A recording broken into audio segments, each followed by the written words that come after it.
नमस्कार दोस्तों। प्राचीन समय की बात है।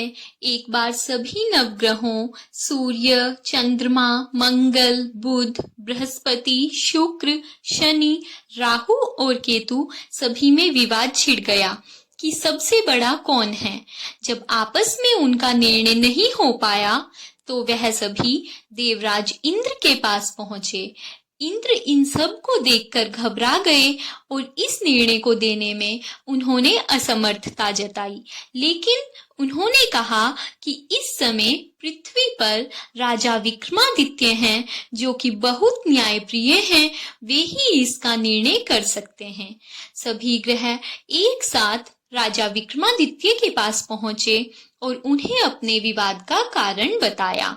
साथ ही उन्होंने कहा कि आप ही निर्णय लेकर बताएं कि हम में से सबसे बड़ा कौन है।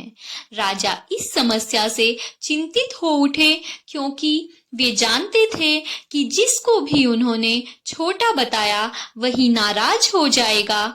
तब राजा को एक उपाय सूझा और उन्होंने स्वर्ण, रजत, कांसा, पीतल, सीता, रगवा, जस्ता, अभ्रक और लोहा, इन सभी से 9 सिंहासन बनवाए और उन्हें इसी क्रम में रख दिया।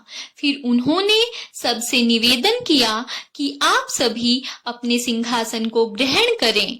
जो अंत में सिंहासन पर बैठेगा वही सबसे छोटा होगा। और इसके अनुसार लोहे का सिंहासन बाद में होने के कारण शनिदेव सबसे बाद में बैठे और वही सबसे छोटे कहलाए गए। और शनिदेव ने सोचा कि राजा ने यह जानबूझकर किया है।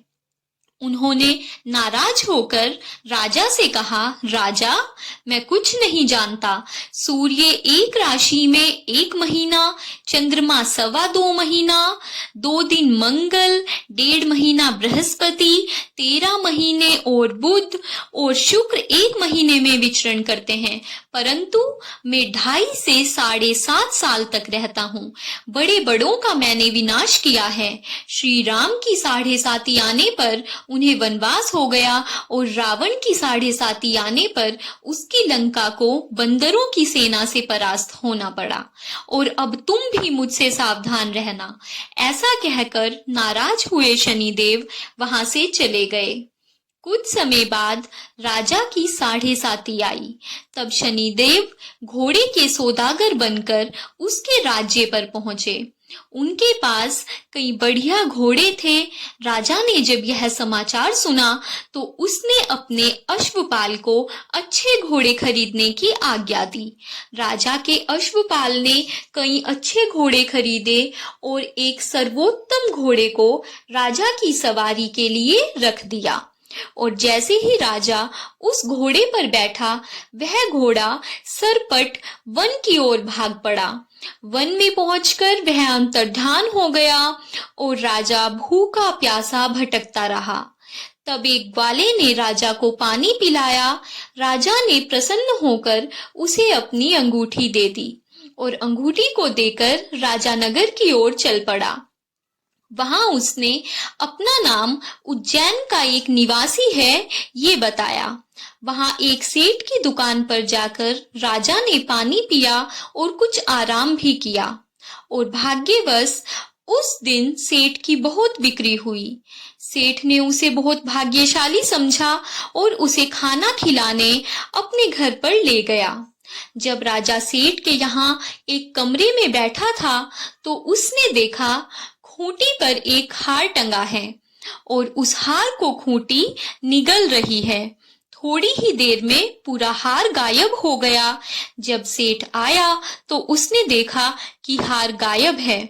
उसने समझा कि इसी ने उसे चुराया है और उस राज्य के राजा ने भी उसे चोर समझकर उसके हाथ पैर कटवा दिए और उसे नगर के बाहर फेंकवा दिया।